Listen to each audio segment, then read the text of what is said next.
The iron horse wheezed to a stop, belching steam into the dry afternoon air of Dust Creek. Clara Mitchell pressed her gloved hand against the grimy window, peering out at what would be her new home. The landscape stretched before her like a watercolor left too long in the sun, all browns and yellows bleeding into each other, punctuated by the dark teeth of distant mountains. She gathered her traveling dress, the deep blue fabric now dulled by 3 days of dust and soot, and made her way to the platform. The weight of her mother's disapproval still clung to her shoulders, heavier than the carpetbag she carried. Boston society had deemed her a fool for chasing shadows westward. But Clara had grown tired of drawing rooms where the air hung thick with propriety and unfulfilled dreams. "Miss Mitchell?" a voice smooth as Sunday china called out. Clara turned to find a man approaching, tall, well-dressed, despite the frontier setting, with hair the color of wheat and a smile that belonged in a portrait gallery. This had to be Andrew Thornton, the mayor's son who'd answered her advertisement for a teaching position. "Mr. Thornton." She extended her hand, noting how his fingers barely grazed hers before pulling back, as if even this simple courtesy might scandalize the dusty street. "Please, call me Andrew." His smile widened, revealing teeth too perfect for a frontier town. "Father sends his regrets. Mayoral duties, you understand. But I'm here to ensure you're properly welcome to Dust Creek." As he reached for her trunk, Clara noticed how the townspeople watched from doorways and wooden sidewalks. Women in faded calico whispered behind their hands, while men leaned against posts, eyes narrowed with speculation. She recognized those looks, the same ones that had followed her in Boston after she'd refused Judge Whitmore's son. Here, though, they carried a different edge, sharper and more feral. "Is the schoolhouse far?" Clara asked, trying to ignore the weight of their stares. Andrew's laugh had too much polish for the rough street. "My dear Miss Mitchell, surely you'll want to see your lodgings first. And of course, Father insists you dine with us this evening at our home." He gestured grandly toward the hill where a large house presided over the town like a wooden monarch. The Thornton mansion has been the jewel of Dust Creek for nearly a decade. The word mansion rolled off his tongue with practiced ease, but Clara noticed how his eyes darted away when he said it, focusing instead on loading her belongings onto a modest wagon. As they rattled through the main street, Andrew filled the air with promises. "You'll find Dust Creek quite civilized, despite appearances. We have plans for a proper theater, and Father's working to bring the railroad depot closer to town. Why, in 5 years, this place will rival Denver." Clara nodded politely, but her attention drifted to the reality around her. Dust Creek wore its hardships openly. Buildings leaned like tired men, paint peeling in long strips like sunburned skin. Children played in the dirt, their clothes patched with whatever fabric could be found. This wasn't the fresh start she'd imagined, but perhaps that made it more honest than anything she'd left behind. "Of course, a lady of your refinement deserves better than a frontier teaching post," Andrew continued, his voice dropping to what he must have thought was an intimate tone. "Father and I have discussed other possibilities." Before Clara could ask what he meant, a movement at the edge of town caught her eye. Near a cluster of dying cottonwoods, a lone figure worked to repair a fallen fence. Even from a distance, she could see the efficient grace in his movements, the way he hefted posts that would take 2 ordinary men to lift. His shirt, rolled to the elbows, revealed arms bronzed by sun and strengthened by labor. The man paused, perhaps sensing their approach, and looked up. For a moment, their eyes met across the dusty space. His face was angular, weathered but not old, with dark hair that fell past his collar, too long for town standards. What struck Clara most were his eyes, gray as storm clouds, holding a wildness that made her breath catch. Andrew followed her gaze and his jaw tightened. "Best not to stare. Miss Mitchell, that's Luke Garrett, a drifter. Been squatting on the old Morrison claim for months now. No good comes from associating with his kind." But Clara found it difficult to look away. There was something in the man's stance, A defiance that spoke of mountains climbed and rivers forded, of nights under stars with only coyote songs for company. When he turned back to his work, dismissing them without acknowledgement, she felt oddly disappointed. "The schoolhouse is just ahead," Andrew announced, his tone brightening as they left the drifter behind. 20 students enrolled already. Their parents are quite eager to have proper Eastern education for their children. The schoolhouse was humble but clean, with windows that would let in good light and a wood stove that promised warmth come winter. Clara ran her fingers along the rough-hewn desks, imagining young faces eager, or perhaps reluctant, to learn. "It's perfect," she said, meaning it. Andrew beamed. "Wait until you see what else Dust Creek has to offer. The general store stocks goods from San Francisco, and Mrs. Henderson runs a boarding house that serves the finest meals west of Kansas City." As he led her to that very boarding house, Clara caught more whispers following in their wake. "Another Eastern girl come to land a husband," one woman muttered. "Pretty enough, I suppose, if you like that pale, delicate type," said another.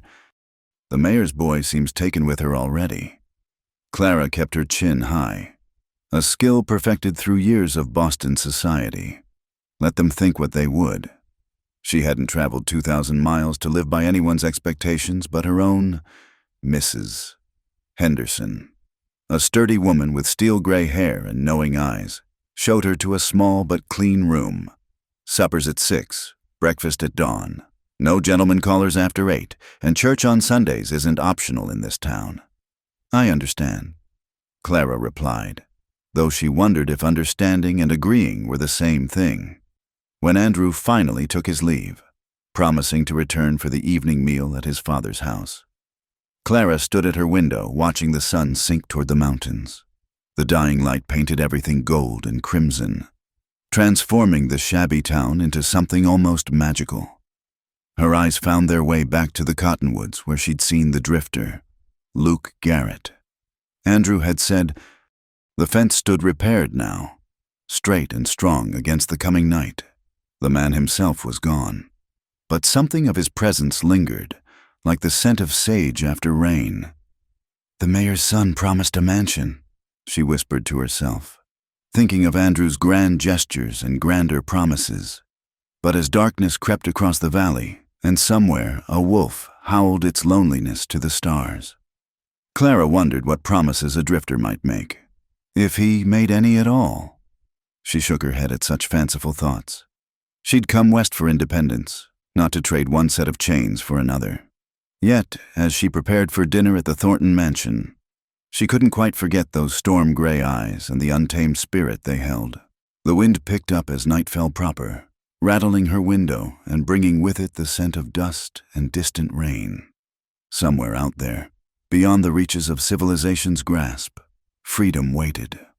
Clara pressed her palm against the cool glass and made herself a promise.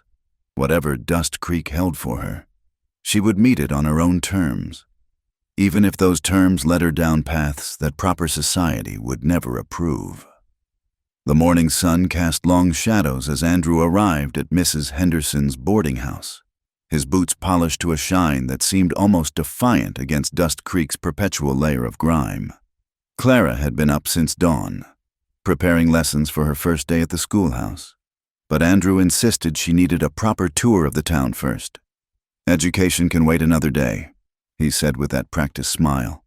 "The children have survived this long without Shakespeare and arithmetic. Besides, everyone's dying to meet the mysterious Eastern lady who's captured the Thornton attention." Clara wanted to protest. She'd come here to teach, not to be paraded like a prize mare. But something in Andrew's tone suggested refusal would be more troublesome than acquiescence. She gathered her shawl and allowed him to guide her into the dusty street. Their first stop was the general store, where Mr. Wickham greeted them with excessive enthusiasm. "Miss Mitchell, what an honor.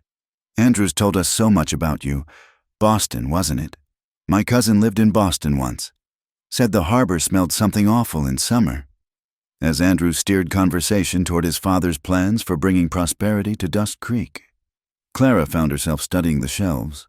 The prices were double what she'd paid back east, and the goods showed signs of long travel, Tins dented, fabric faded by sun even before purchase. This was survival dressed up as commerce.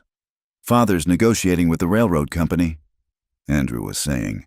Once we get a proper depot, property values will soar. Smart investors are already buying up land. Mr. Wickham nodded eagerly, though Clara noticed the worry lines around his eyes. Small-town merchants rarely benefited when big money came calling. Their tour continued past the saloon. Andrew steered her firmly to the opposite sidewalk. The blacksmith shop, and the small church where Reverend Morse emerged to offer blessed welcomes and pointed questions about her denominational leanings. At each stop, Andrew painted grand pictures of Dust Creek's future while Clara observed the stark reality of its present. She saw women hauling water from wells, their backs bent before their time. She saw men missing fingers from mining accidents, children with the hollow looks of too many meals missed. Andrew's mansion on the hill threw a long shadow indeed. And here, Andrew announced as they circled back toward the center of town, is where Father plans to build the new bank. He's already secured investors from Denver. Clara studied the empty lot, currently home to tumbleweeds and a trio of scraggly chickens. What happened to the old bank? Andrew's smile flickered. Poor management, but that's all in the past. Father knows how to run things properly. A burst of raucous laughter drew their attention to the saloon across the street. Through the swinging doors, Clara glimpsed men hunched over card tables, smoke thick as morning fog. Andrew's jaw tightened. Gambling, he said with distaste. Father's working to regulate such establishments. Decent folks shouldn't have to tolerate such behavior. But Clara had noticed something else. Andrew's eyes lingered on those card tables with a hunger that had nothing to do with moral disapproval. She'd seen that look before in Boston, in the eyes of men who preached temperance on Sunday and stumbled home broke on Monday. "Shall we continue?"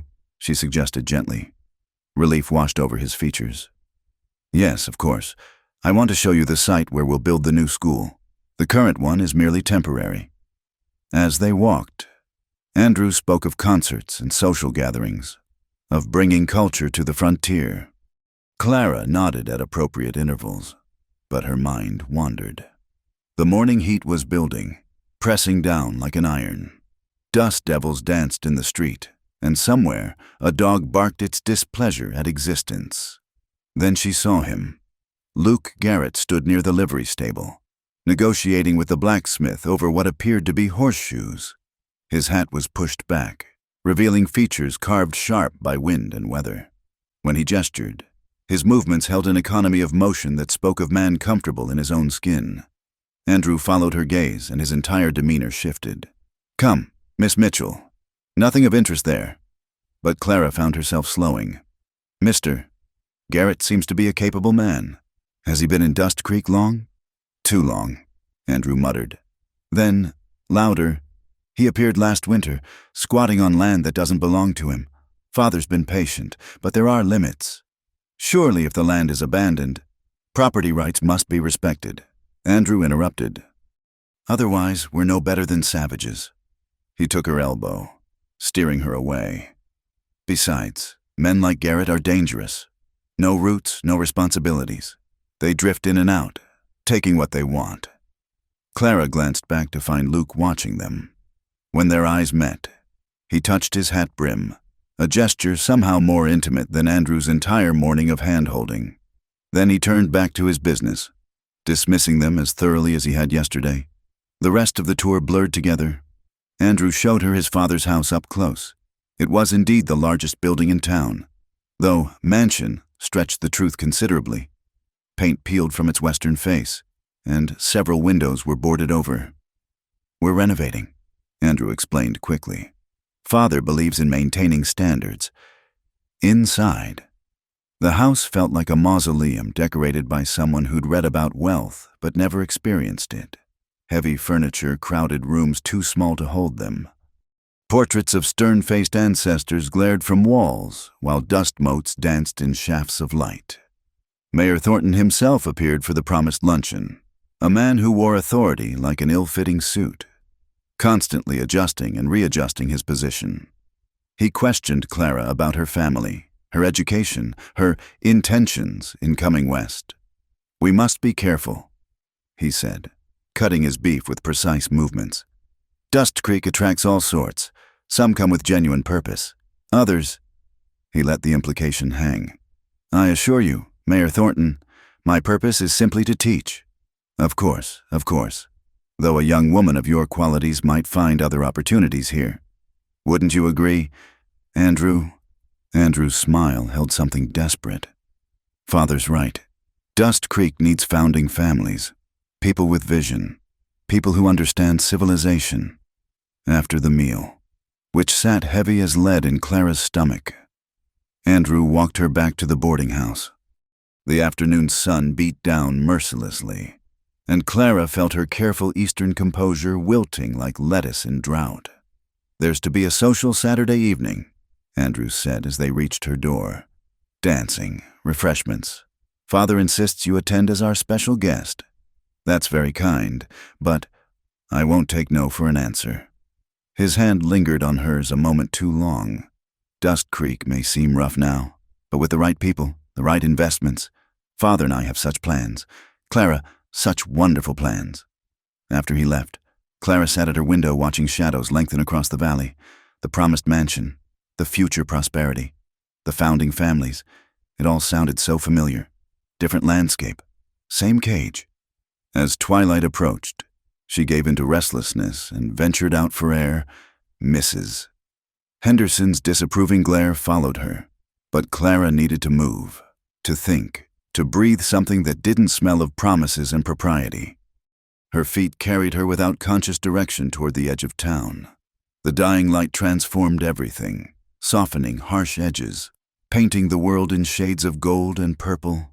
She found herself near a dry creek bed where cottonwoods clustered like gossips at a church social. That's where she saw him again.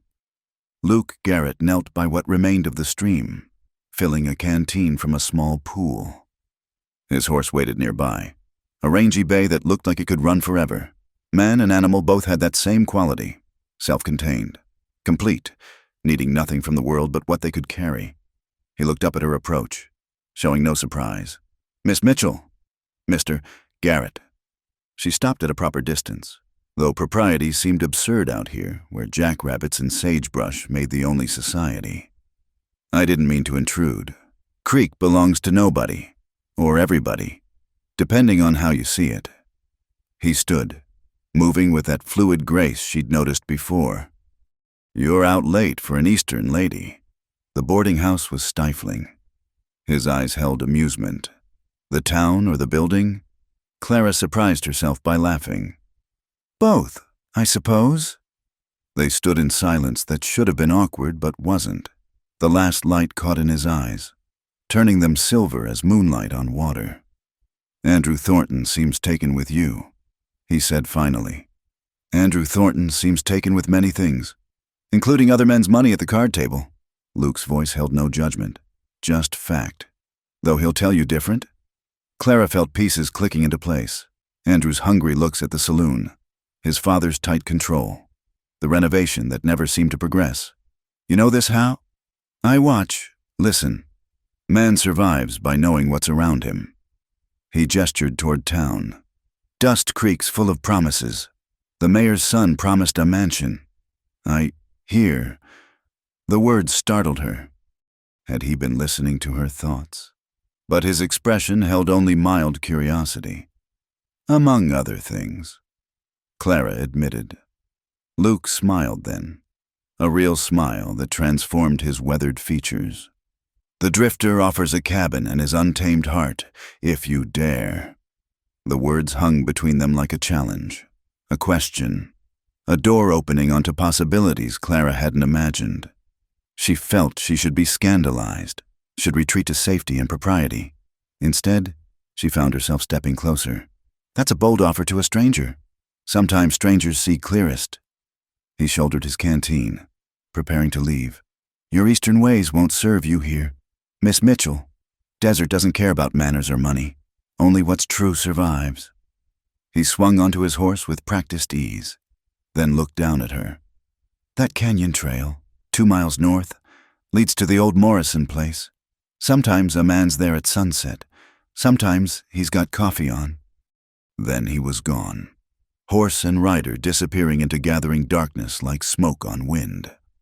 Clara stood alone by the creek bed, heart racing with something that wasn't fear. The mayor's son promised a mansion. The drifter offered a cabin and his untamed heart, for the first time since leaving Boston. Clara felt she understood why she'd really come west.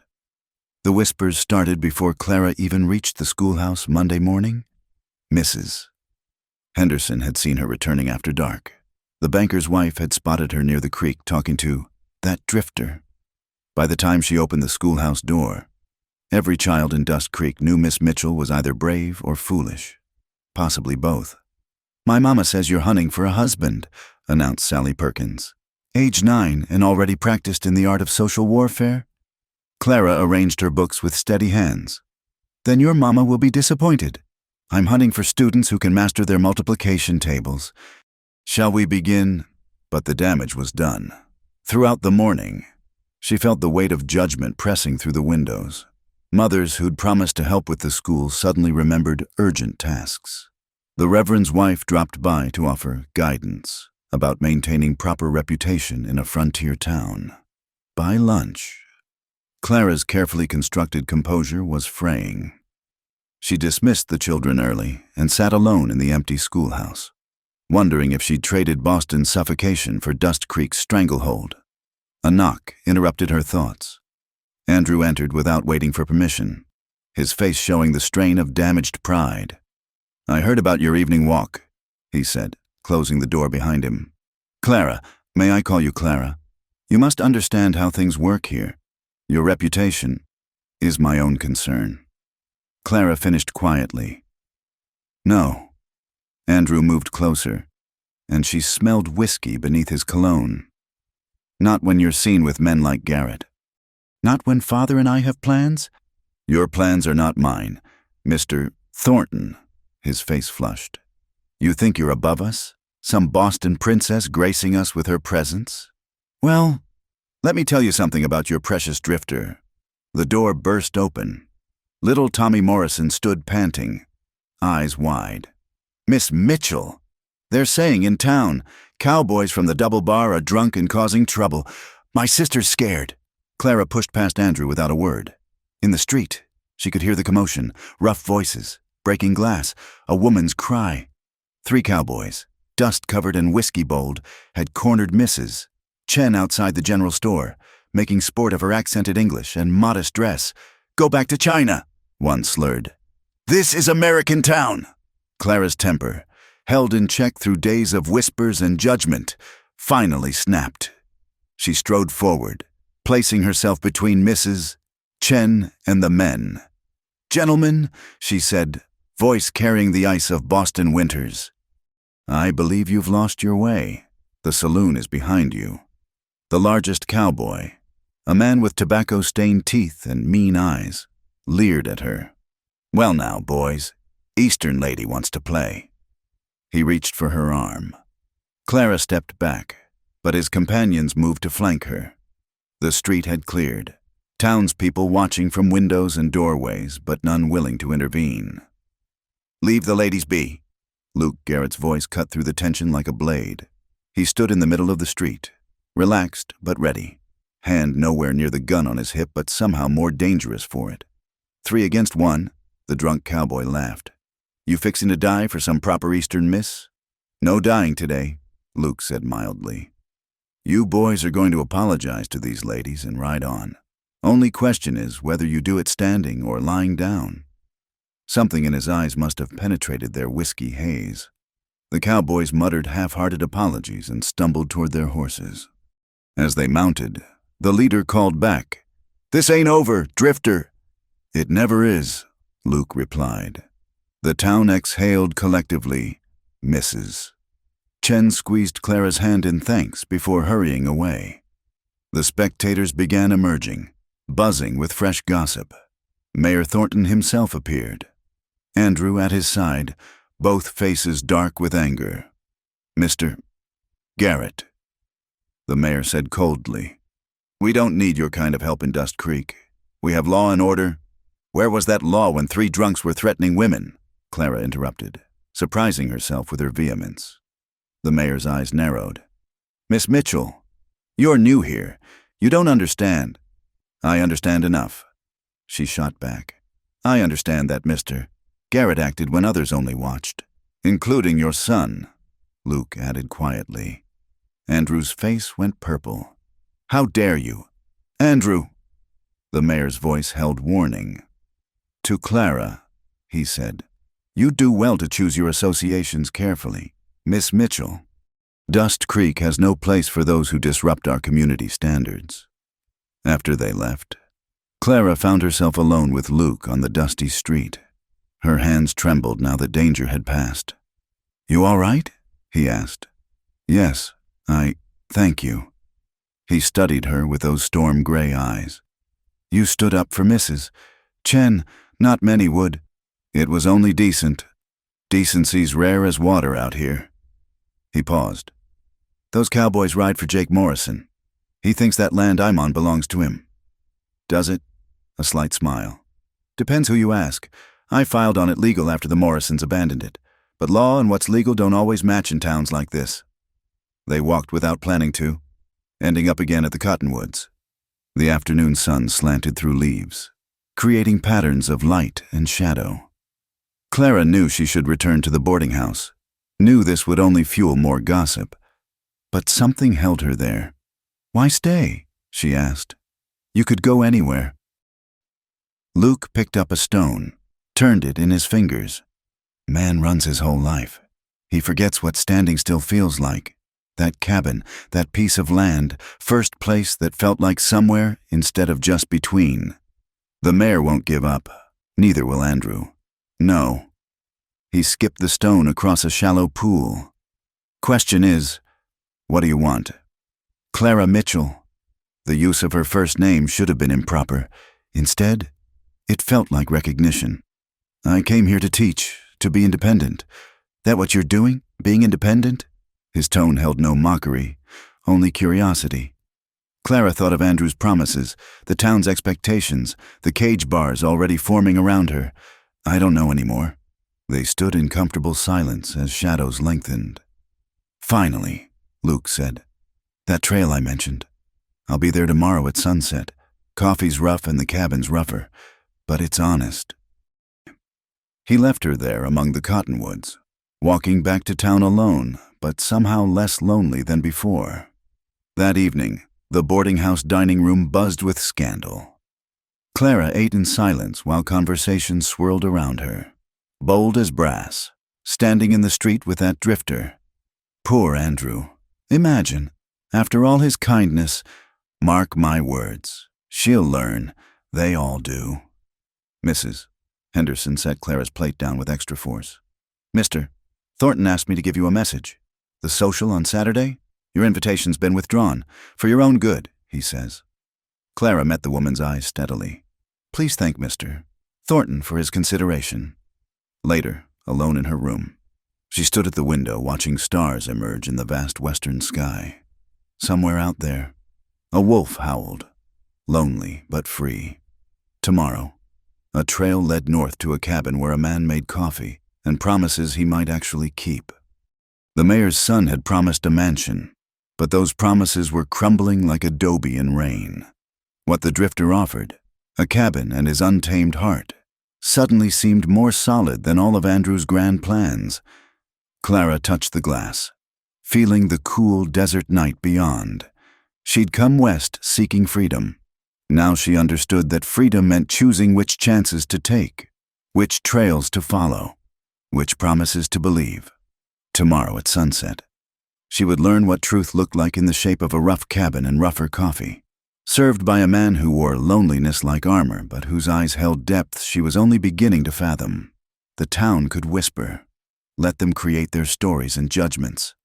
Clara Mitchell had her own trail to follow, and it led away from mansions built on sand toward something far more dangerous and infinitely more real. Clara's return from the canyon trail found the boarding house in uproar. Mrs. Henderson stood on the porch, arms crossed like a garrison commander. while several townswomen clustered behind her like carrion birds scenting scandal. 3 hours, Miss Mitchell. Mrs. Henderson announced loud enough for half the street to hear. You were gone 3 hours, and Tommy Morrison saw you take the North Trail. Clara lifted her chin, though her heart still raced from more than the walk back. The cabin had been everything Luke promised. Rough-hewn logs, sparse furnishings, but clean and solid. They'd drunk bitter coffee while he told her about Montana winters, and she shared stories of Boston summers. When he'd walked her to the canyon mouth as darkness fell, his hand had brushed hers, just once, brief as lightning. But it had illuminated something in her she hadn't known existed. I'm a grown woman, Mrs. Henderson. I don't require a chaperone to take evening walks. Evening walks, Mrs. Thornton, the mayor's wife, pushed forward. She was a pinched woman who wore respectability like armor against some unnamed fear. Is that what you call it? Visiting that drifter in his shack? The gathered women gasped in orchestrated horror. Clara recognized the performance.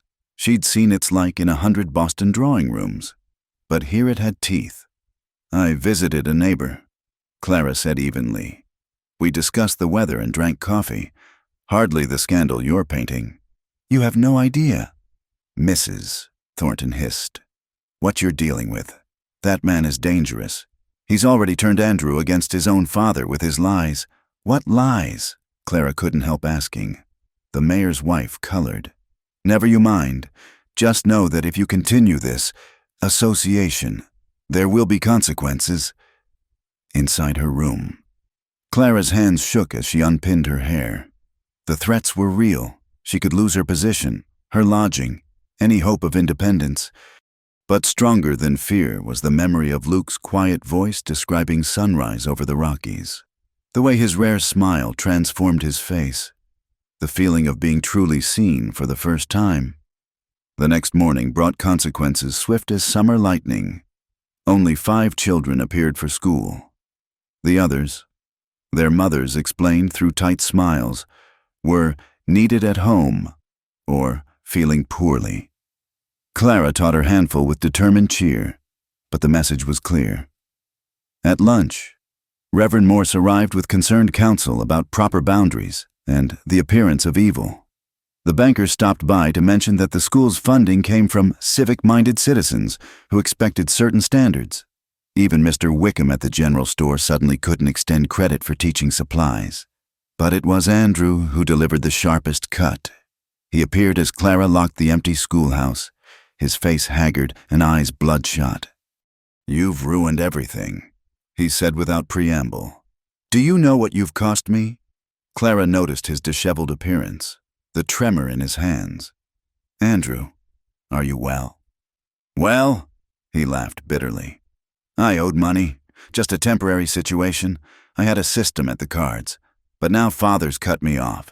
Says I'm an embarrassment, chasing after a woman who prefers savage drifters to civilized men. I'm sorry you're hurting, but he knows things. Andrew stepped closer, and she smelled stale whiskey. That Luke Garrett knows about my debts, my plans.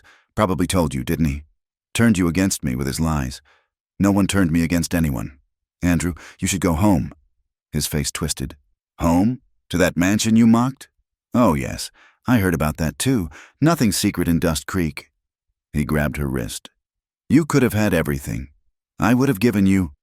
Let go. Clara kept her voice steady despite her racing pulse. The lady asked you to release her. Luke stood 10 feet away, having appeared with his unsettling silence. His stance was relaxed, but Andrew dropped Clara's wrist as if burned. Perfect. Andrew spat. The hero arrives. Tell me, Garrett, what's your game? Why her? Luke ignored him, addressing Clara. You all right?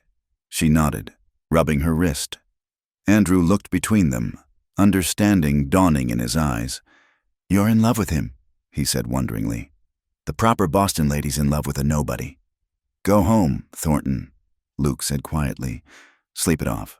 Don't tell me what to do on my streets, in my town. Andrew's voice rose.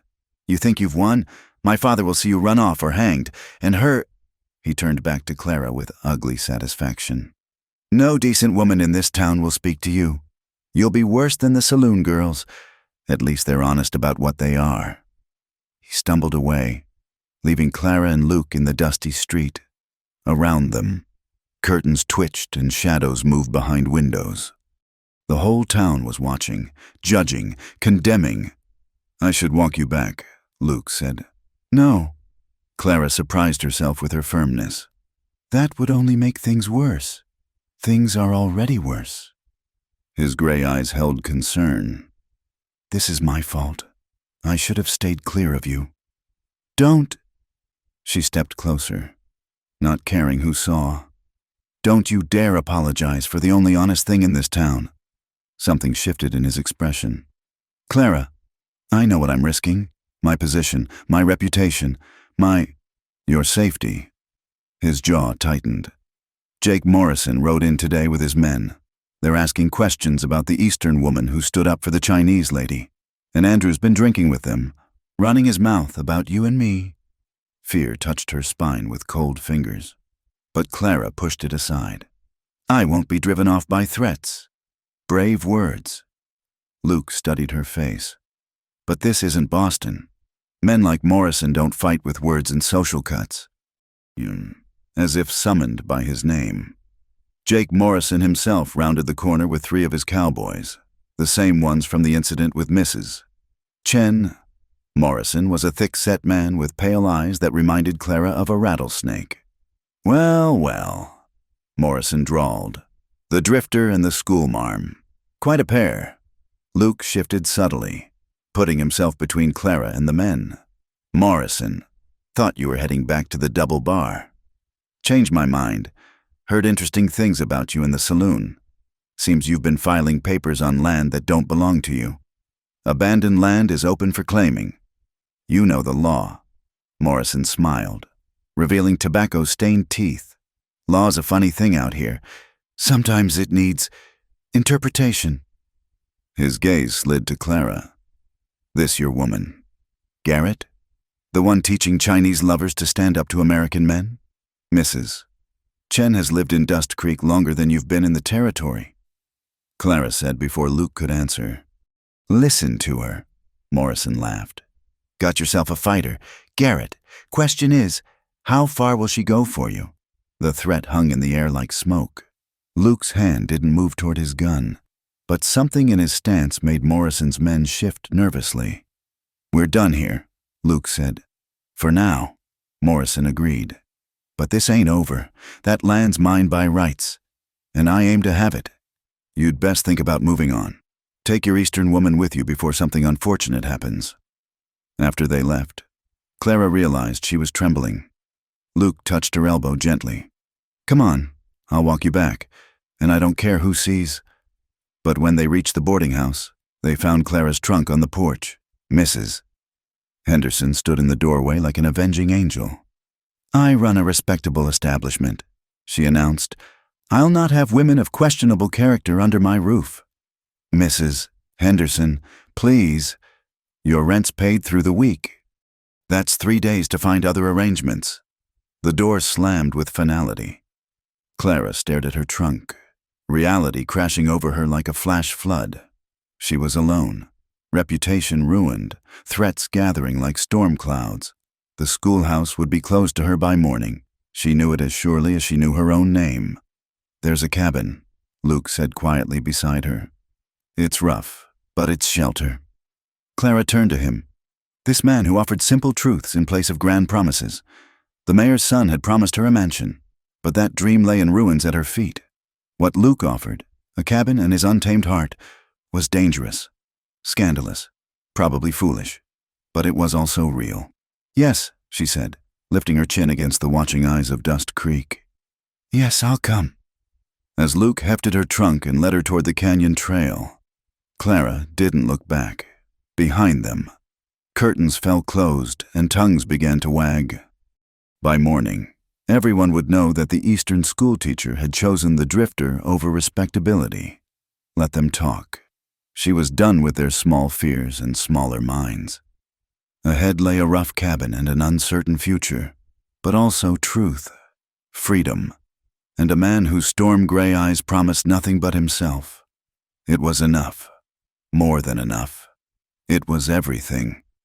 The sandstorm struck without warning on Clara's third night in the cabin. She'd been learning the rhythms of this new life. Dawn water runs to the spring. Coffee brewing while Luke checked his meager livestock. Quiet evenings by the fire where words were sparse but understanding grew deep as mountain roots. Then the wind changed. Luke looked up from mending harness, his weathered face alert. Storm coming, big one. Clara had seen dust devils dancing across the valley, but the wall of sand bearing down on them was something else entirely. A brown mountain of fury that swallowed the stars and turned twilight into sudden night. Inside, Luke commanded, already moving to secure shutters. Get the blankets. We'll need to seal the gaps. They worked with desperate efficiency as the first wind struck. The cabin groaned like a ship in high seas. Sand forced itself through every crack, every imperfect joint between logs. Clara stuffed rags under the door while Luke reinforced the shutters that threatened to tear free. Then the full force hit. The world disappeared into howling darkness. Sand blasted against walls with the sound of 1,000 angry rattlers. The roof beams creaked ominously, and Clara heard shingles ripping away. The sturdy cabin that had seemed so solid now felt fragile as paper against nature's rage. A massive gust struck the north wall. Wood splintered. Luke lunged for the support beam as it began to buckle. "The rope!" he shouted over the wind's scream. "In the corner!" Clara found it by feel in the near darkness, their single lamp barely piercing the dust-filled air. Together they lashed the beam, Luke's strength and her nimble fingers working in desperate harmony. Sand stung their faces, filled their lungs, turned tears to mud on their cheeks. Another blast. The door burst open, and the storm invaded. Clara threw herself against it while Luke grabbed the bar. For a moment that lasted forever. They fought the wind for control of their shelter. Finally, they forced it closed, dropping the bar into place. They collapsed against the door, breathing hard, covered in dust and sweat. In the lamp's dim glow, Luke's eyes found hers. Something electric passed between them, not just shared danger, but recognition. They had fought together, survived together. In that moment, all pretense dissolved. "Clara," he said, voice rough from dust and something deeper. "I know," she whispered. The storm raged on, but inside their small circle of light, another kind of intensity built. Luke reached out, brushing sand from her cheek with fingers gentle as his strength was fierce. Clara caught his hand, pressed it to her face. "I didn't mean for this," he said. "Bringing you here, putting you in danger." "Stop!" She moved closer, close enough to see the pain in his eyes. "Tell me, what you've been holding back. Tell me." He was quiet so long she thought he wouldn't answer. The wind howled its lonely fury, and somewhere timber cracked like bones breaking. "Montana," he finally said. 5 winters back. Had a place there, nothing fancy. But it was mine. Had a wife, too, Sarah, and a boy, Thomas. He was 3. Clara's heart clenched at the past tense. She waited. Blizzard came early that year. I was in town getting supplies. Should have been home, but I thought I had time. His voice went flat, empty as winter sky. By the time I made it back, they were gone, frozen in their beds. Sarah had wrapped Thomas in every blanket, trying to keep him warm after the fire died. Luke, I buried them when the ground thawed, sold the place. Been drifting since, never staying long enough to... He gestured helplessly. Then I came here, saw that abandoned cabin, those mountains. First time in 5 years something felt possible again. Clara understood now, the solitude, the walls he built, the way he held himself apart. And then I arrived. And then you arrived. A ghost of a smile touched his lips. Standing on that platform, like some Boston portrait come to life. Too fine for this place. I thought, too fine for the likes of me. Yet here I am. Here you are. He studied her face as if memorizing it. In the middle of a sandstorm, in a cabin held together by rope and prayer. with a man who's got nothing to offer but hard work and harder truths. The wind chose that moment to test their repairs, sending another assault against the walls. They braced together, hands joined on the rope holding the beam, bodies close in the dancing shadows. "Andrew offered me a mansion," Clara said when the gust passed. "Safety, society, everything a proper woman should want. And I'm here." She met his eyes steadily. "Because what you offer, this cabin, your untamed heart, it's real, it's true. It's worth more than all the empty promises in the world." Luke made a sound between laugh and sob. "You don't know what you're saying. This life, it's brutal. It breaks people, only if they're brittle to start." Clara thought of Boston's gilded cages, of Andrew's hollow promises, of the townspeople who'd rather whisper than help. "I'm stronger than I look. Luke Garrett, and I choose this. Choose you." The storm peaked then, as if nature itself wanted to test her words. The cabin shuddered. Dust fell from the ceiling. Something crashed outside, the lean-to where Luke kept his tools. Probably. They held tight to their makeshift support, to each other, riding out nature's fury with nothing but determination and trust. Time lost meaning in the howling darkness. Could have been hours or days before the wind began to ease. When it finally dropped to mere gale force, they were both exhausted, caked in dust, throats raw. "Water," Luke croaked. They shared the last from the indoor bucket, passing it between them like communion wine. When Clara handed it back, their fingers tangled, held. "When this is over," Luke said slowly, "when morning comes, you could still leave. Go back east, no one would blame you. When morning comes," Clara replied, "I'm going to help you rebuild whatever the storm destroyed. Then we're going to make this place proper. Our place, together. The town can gossip all they want.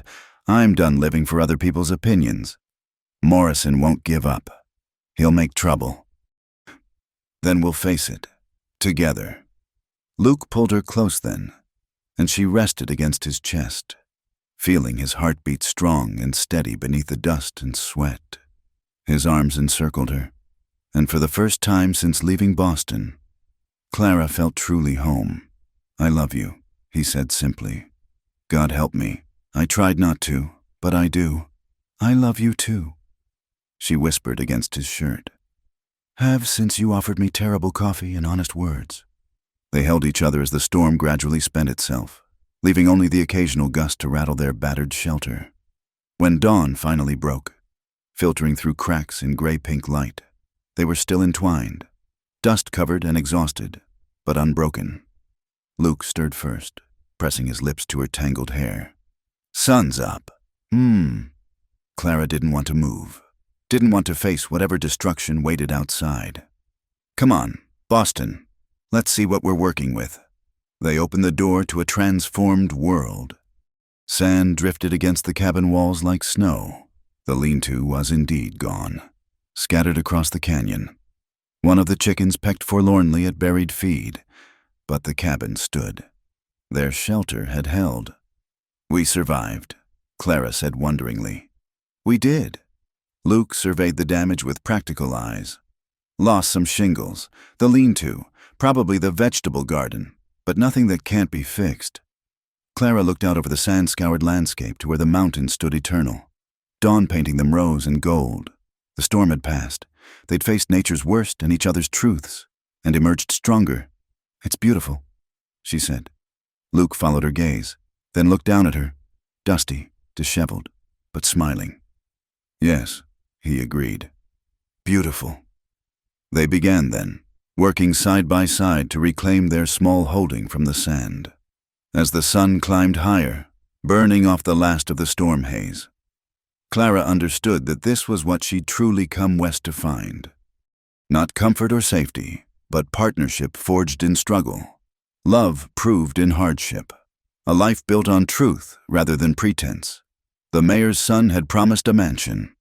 The drifter had offered a cabin and his untamed heart, standing in the morning light with sand in her hair and hope in her heart. Clara knew she'd chosen well. The news hit Dust Creek like dynamite in a mine shaft. Clara Mitchell had not only taken up with the drifter, she was living in sin at his cabin. By the time she and Luke rode into town for supplies 3 days after the storm, the scandal had grown wings and talons. Andrew Thornton stood outside the saloon, unshaven and hollow-eyed, flanked by Jake Morrison's cowboys. When he saw them, his face twisted with something beyond mere anger. "There she is," he called out, voice carrying down Main Street. "The proper Boston lady who chose to play frontier wife with a nobody." Clara kept her chin high as Luke helped her down from the wagon. Around them, townspeople stopped their business to stare, some with pity, some with condemnation, all with the hungry curiosity of those who feast on others' misfortune. "Thornton," Luke said quietly, "you've said enough." "Have I?" Andrew stumbled forward, clearly deep in his cups despite the early hour. "Did I mention the warrant? The one Father's having drawn up? Seems there's question about your claim on that land. Garrett, irregularities in the filing?" Jake Morrison stepped forward, pale eyes gleaming. "My family homesteaded that valley. Just because we had to leave temporary-like doesn't mean we abandoned it." "You left 7 years ago," Luke stated flatly. "Land's been empty since." "That's for the law to decide." Morrison smiled. "Course, Judge Wheeler owes the mayor some favors. Might be convinced to see things proper." Clara felt the trap closing. Without the land, Luke had nothing. Without Luke's protection, she had nowhere to go. The mayor and Morrison had planned this perfectly. "This is wrong," she said clearly. "You know it's wrong." "Mrs." Thornton emerged from the millinery shop, her pinched face triumphant. "Wrong? I'll tell you what's wrong. A decent woman taking up with a drifter, corrupting our community values. Your son's gambling debts corrupt more than any love could." Clara shot back. The crowd gasped. Andrew's face went purple. "You dare! I dare speak truth." Clara stepped forward. "How much do you owe?" "Andrew, how many promises have you made with money you don't have? Your mansion is mortgaged. Your father pays your debts to keep scandal quiet. Yet you stand here talking about corruption." "Liar!" Andrew lunged at her. Luke moved faster, his fist connecting with Andrew's jaw. The younger man dropped like a sack of grain. Morrison's cowboys reached for their guns, but Luke already had his drawn, steady as stone.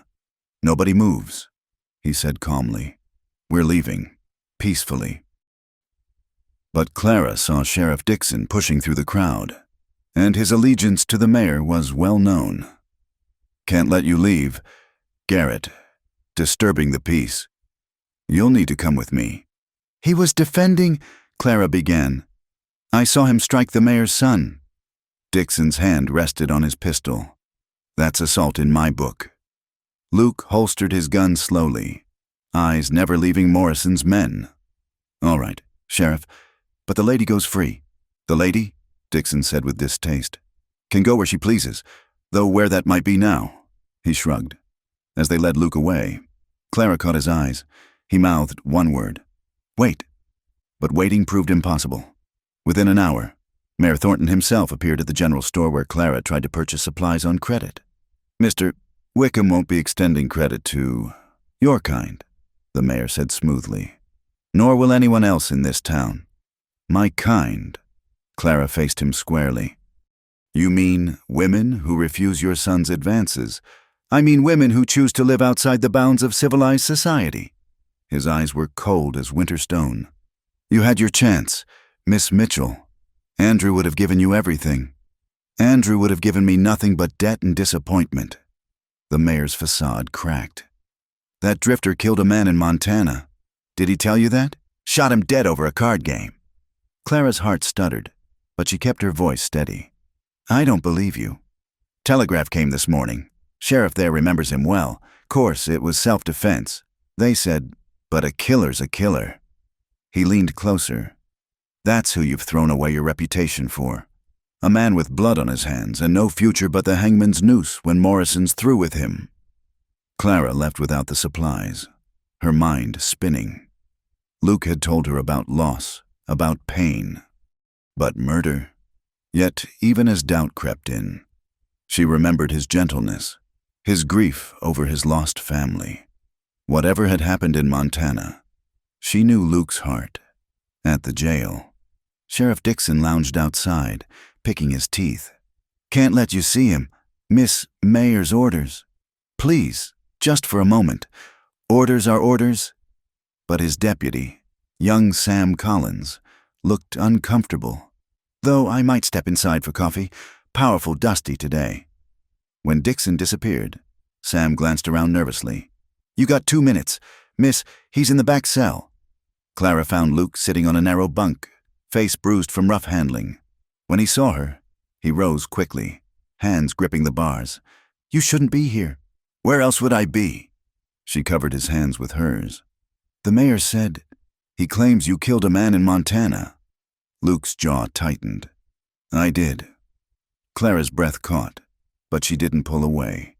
"Man named Watson. Caught him cheating at cards. Called him on it. He went for his gun." Luke's eyes held old pain. "Was 3 months after Sarah and Thomas died.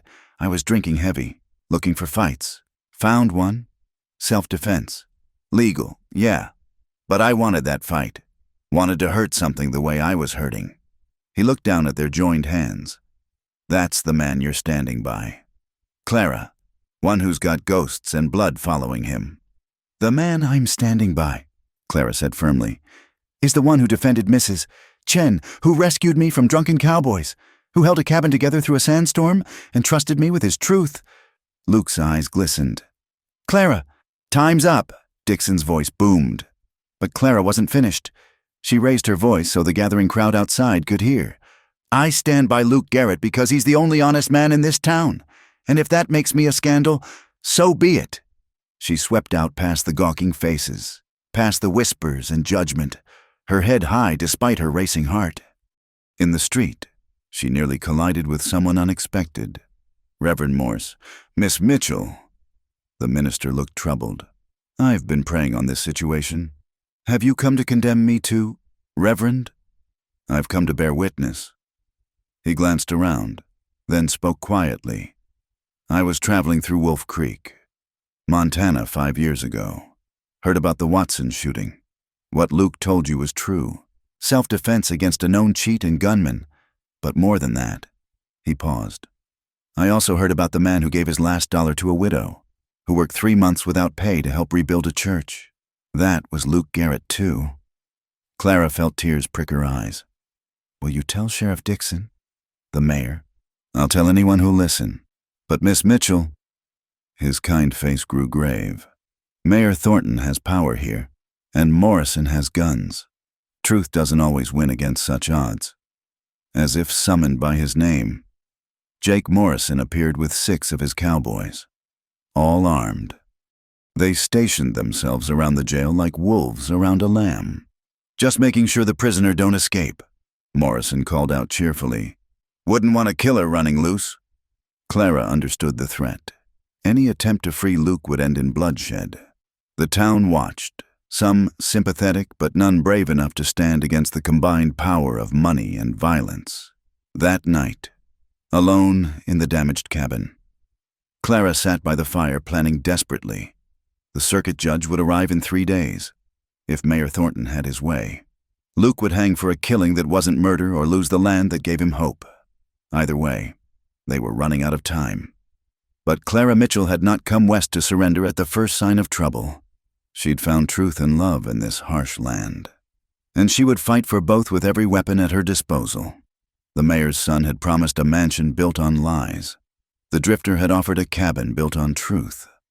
Now Clara would prove that sometimes truth, love, and sheer determination could stand against all the corruption money could buy. The battle for Luke's freedom and their future had begun. The morning after Luke's arrest, Clara stood in the doorway of their storm-battered cabin watching the sun paint the mountains gold. Somewhere in town, Luke sat in a cell while vultures circled. She'd spent the night turning over possibilities, and by dawn, she'd made her choice. "I won't run," she said aloud to the empty canyon, "and neither will he." She saddled Luke's horse with unpracticed but determined movements. The ride to town took longer than usual. She was still learning, and the horse seemed to sense Luke's absence. But by the time she reached Main Street, Clara had transformed from frightened Eastern girl to frontier woman with steel in her spine.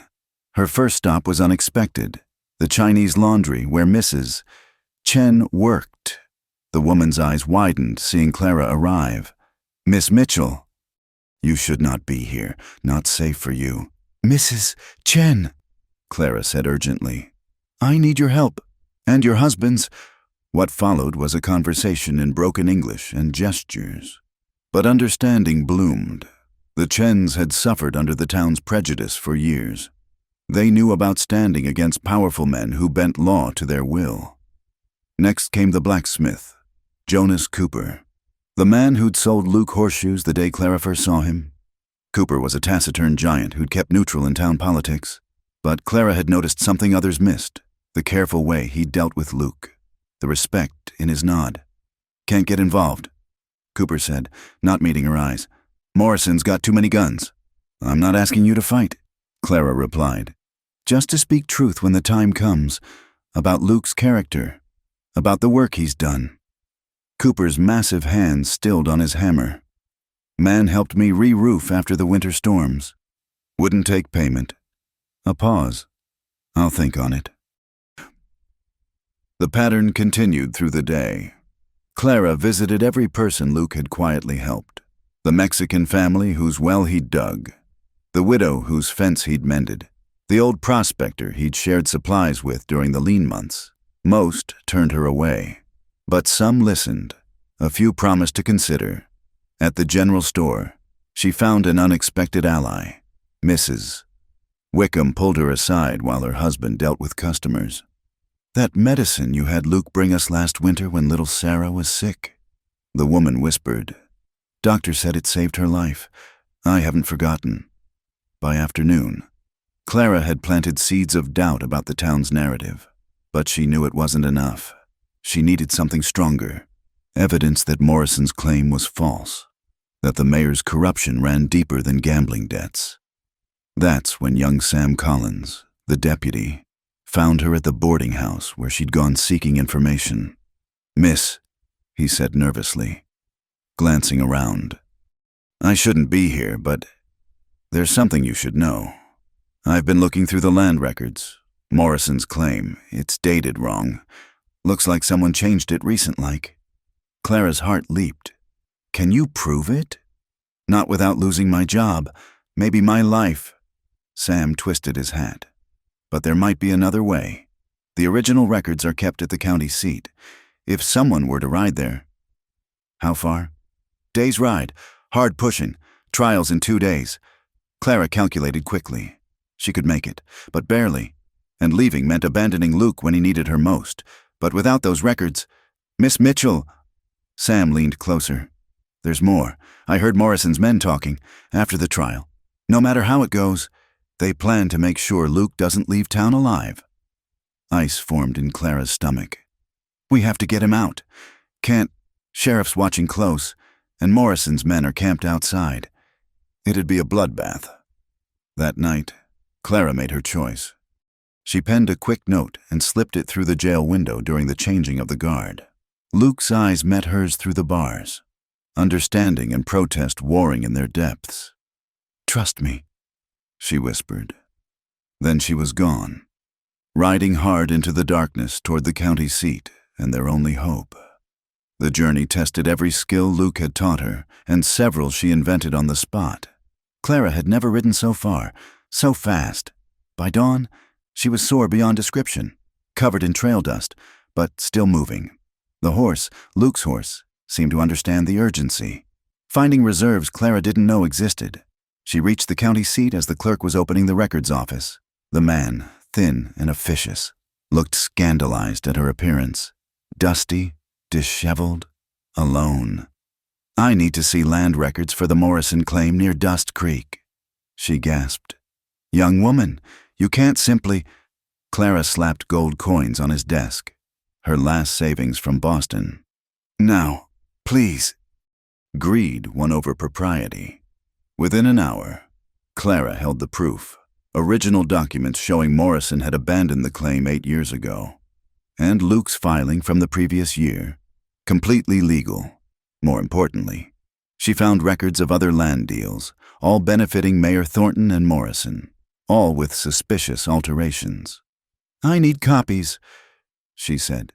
"Certified. That will cost—" She gave him the rest of her money without hesitation. Love and justice were worth more than gold. The ride back pushed both horse and rider to their limits. Clara stopped only for water, eating in the saddle, fighting exhaustion with sheer will. Night fell as she neared Dust Creek, and she knew she was cutting it close. The trial would begin at dawn. But as she approached the town, she saw torches gathered at the jail. Her blood ran cold. Had Morrison decided not to wait?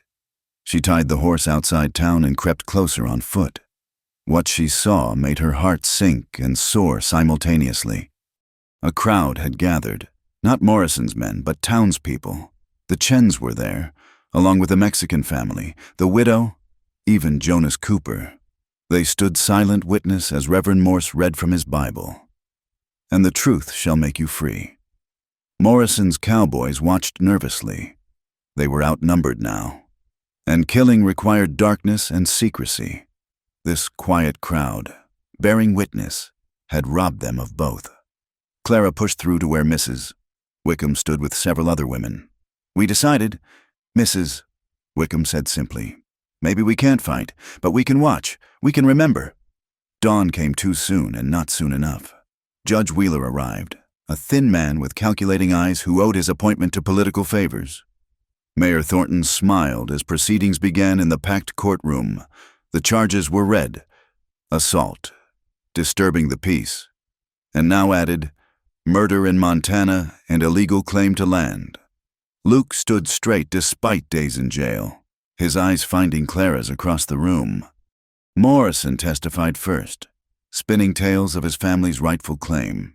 The mayor followed, painting Luke as a dangerous drifter who'd corrupted an innocent Eastern woman.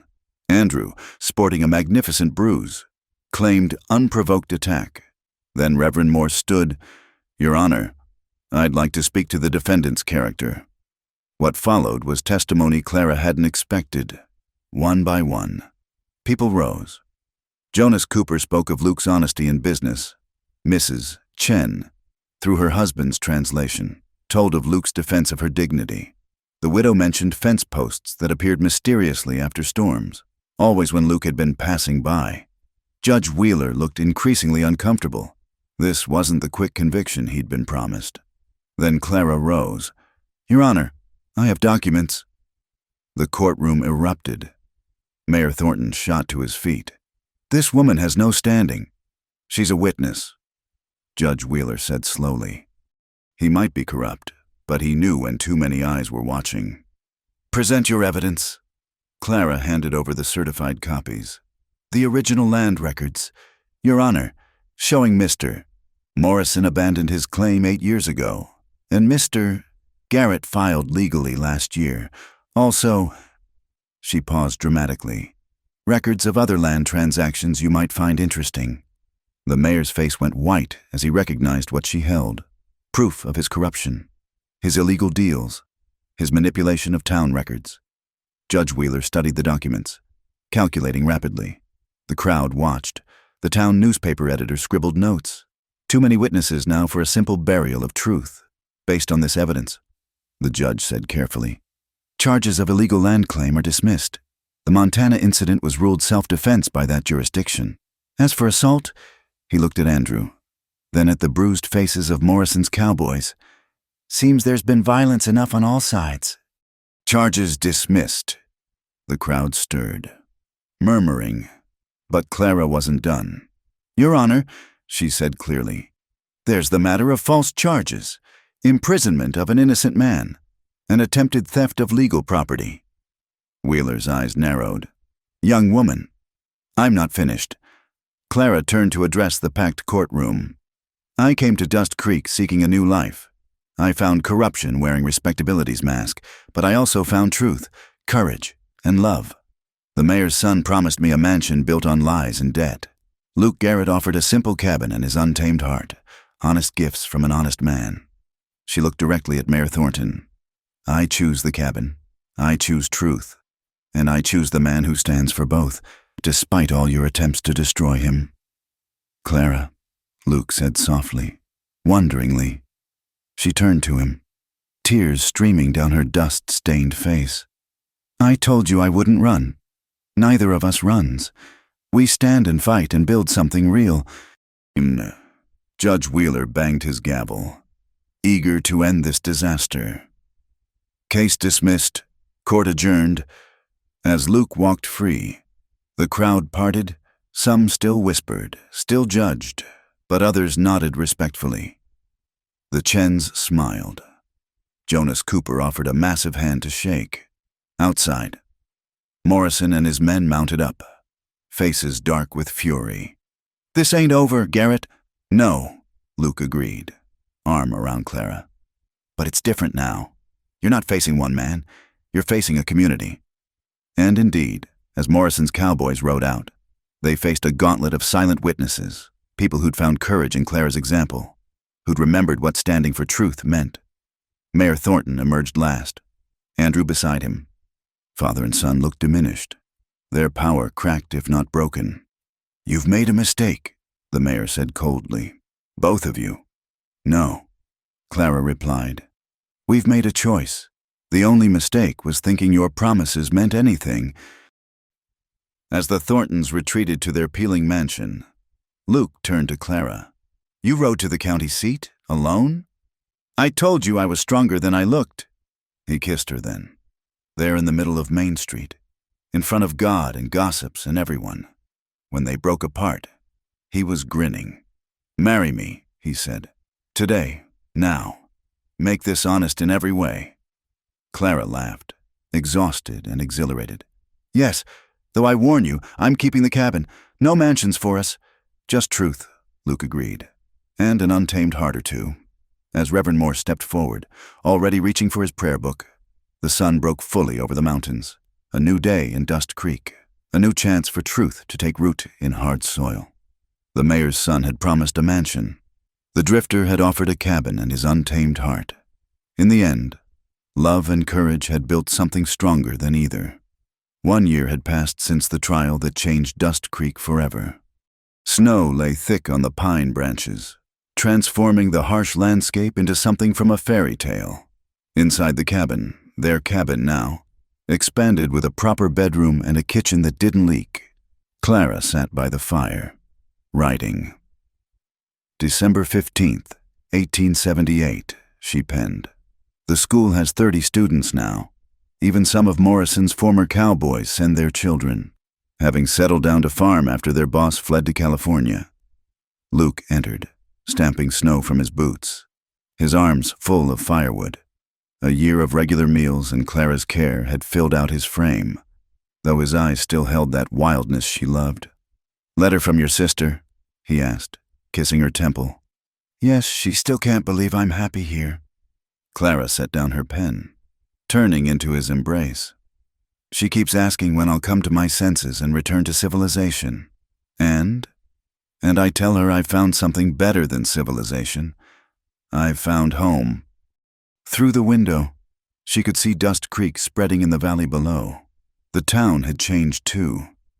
Mayor Thornton, his corruption exposed, had resigned in disgrace. Andrew had disappeared one night, leaving behind debts and broken promises. No one had heard from him since. Some said he'd headed for the gold fields. Others thought he'd drunk himself into an early grave. The new mayor, Jonas Cooper, had different ideas about progress. Instead of phantom mansions and railroad schemes, he focused on what the town really needed: a proper school building, a medical clinic, fair laws fairly enforced. "The Chens are opening a restaurant," Clara said, returning to her letter.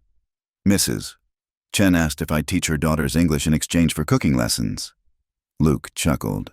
"Thank God, your biscuits still need work." She swatted him playfully. "My biscuits are improving, thank you very much. Like rocks improving into smaller rocks." Their laughter filled the cabin, warm as the fire crackling in the hearth. Outside, snow began falling again, heavy flakes that would isolate them for days. But Clara no longer feared isolation. She'd learned the difference between being alone and being lonely. A knock interrupted their peace. Luke tensed. Old habits died hard, but relaxed when Clara peeked out. "It's Sam Collins," she said, opening the door. The former deputy, now sheriff since Dixon's departure, stood hat in hand. "Sorry to bother you folks. Just wanted to let you know. Had a telegraph from the county seat. That land lawsuit Morrison filed? Judge threw it out. Your claim's solid as mountain rock." Relief washed over Clara. Morrison hadn't given up easily, fighting through lawyers when guns failed. But truth and proper documentation had prevailed. "Thank you, Sam." Luke shook his hand. "Coffee?" "Can't stay. Promised Mary I'd be home before the storm worsens." Sam grinned. "She's expecting. Come spring, you'll have another student, Mrs. Garrett." After he left, Clara and Luke stood together watching the snow fall. The title still thrilled her. Mrs. Garrett. They'd married the day of the trial. Reverend Morse performing the ceremony in the street with half the town as witnesses. No white dress or flower arrangements. Just two people choosing each other in full view of the world. "Any regrets?" Luke asked softly, as he did sometimes when the past crept close. "Only one," Clara said. He looked at her in concern until she smiled. "I wish Sarah and Thomas could have known you like this. Happy, whole." His arms tightened around her. They'd visited the graves in Montana last spring, Clara placing wildflowers while Luke finally said goodbye. The ghosts would always be there, but they no longer ruled him. "They would have loved you," he murmured into her hair. As evening deepened, they moved through their routine, Luke tending the animals while Clara prepared supper. Her stew, thankfully, was better than her biscuits. They ate by lamplight, planning for spring planting, discussing which students needed extra help, debating whether to add another room for the children they hoped would come. "Never thought I'd be a farmer," Luke mused. "Always saw myself as a wanderer." "You're still wild at heart," Clara assured him. "You just wander home to me now." Later, as they lay listening to wind and snow battling their sturdy walls, Clara thought about the letter she'd write tomorrow. How could she explain to her Boston sister what she'd found? Not just love, though that burned bright as ever, but purpose, partnership, truth. In the morning, she'd teach eager minds despite their humble circumstances. Luke would work the land, trade horses, help neighbors without thought of payment. They'd build their life day by day, season by season, with hands calloused from honest work and hearts open to possibility. "The mayor's son promised a mansion," she whispered in the darkness, remembering that first day on the platform. "But the drifter gave me a cabin and his untamed heart." Luke finished, pulling her close. "It was enough," Clara said. "More than enough." "It was everything," he agreed. The snow continued falling, blanketing their corner of the world in pristine white. Somewhere in the valley, wolves sang their ancient songs. The mountains stood eternal guard, and in a cabin built of logs and love, two souls who'd found each other against all odds slept peacefully, no longer drifting. Finally home. Clara's last letter, written years later, would be discovered in her effects and published in a Boston newspaper. "My dear sister, you ask if I ever regret my choice. Let me tell you what I've learned in 20 winters here. A mansion built on promises is just a house of cards waiting for the wind. But a cabin built on truth, that stands against any storm. I came west seeking independence and found interdependence instead, far more precious. Luke gave me his untamed heart, and I gave him roots to grow deep. Together we've made something neither could alone. The mayor's son promised wealth and position. The drifter offered himself. In the end, only one was a treasure worth having. Your loving sister, Clara." The article noted that Clara Garrett taught school in Dust Creek for 43 years, educating 2 generations. Luke Garrett served 3 terms as mayor, bringing honest governance to the growing town. They raised 4 children in that expanded cabin, filling it with laughter and arguments and love in equal measure. But those who knew them best remembered simpler things. How they still held hands at Sunday service. How Luke's eyes followed Clara across any room. how she could gentle his wild moods with a touch, how they faced hardship and prosperity with the same steady partnership. The cabin stands still, weathered but solid, at the mouth of the canyon.